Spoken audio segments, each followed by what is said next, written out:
Condizioni simili al 66, precipitazioni importanti, stress test perché? Perché andremo anche a verificare la nuova strategia, aver tenuto i laghi alpini vuoti, pronti ad accumulare acqua e a mettere in prova le nuove opere che abbiamo fatto dopo il 2010, che so, il bacino di Caldogno pieno non l'abbiamo mai visto, piuttosto che quello di Trissino.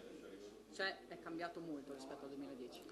Sì, abbiamo fatto un sacco di opere, centinaia di milioni di euro di interventi, di consolidamento, di arzini. Ricordo nel 2010 abbiamo avuto 32 rotture arginali, quindi consolidati gli arzini, palificazioni e poi bacini di laminazione come Trissino, Caldogno, Muson dei Sassi, la Colomberetta, Viale Diaz che è in lavorazione e molto altro ancora.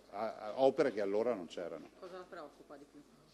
Mi preoccupano le previsioni perché prevedono 400 mm d'acqua per metro quadrato, vuol dire acqua fino alle ginocchia, se il metro quadrato avesse le pareti.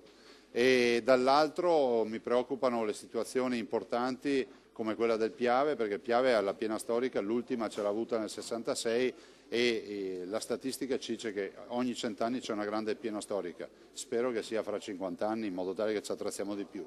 Dall'altro abbiamo avuto grandi segnali, penso all'Adige a Verona, al quale mancava un metro per esondare e uscire dagli argini.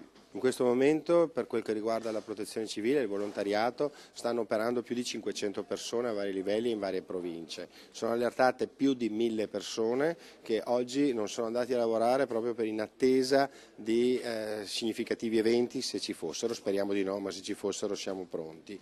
Quindi tutte le squadre specialistiche, quelle con imbarcazioni, sommozzatori, sono state tutte preallertate per la Regione Veneto, non solo, abbiamo collegamenti anche con le altre regioni perché con l'allertamento nazionale, con la mobilitazione nazionale, anche il Dipartimento ha messo a disposizione le altre attività. Possiamo fare un po' il punto su quelle che saranno le prossime ore e i prossimi giorni?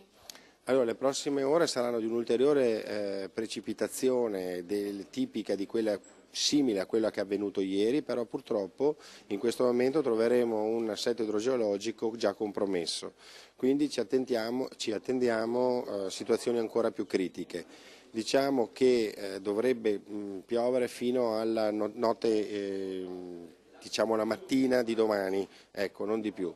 Dopodiché comunque avremo dei problemi dati dall'assetto idraulico, perché la pioggia in montagna vuol dire fiumi in piena il giorno dopo.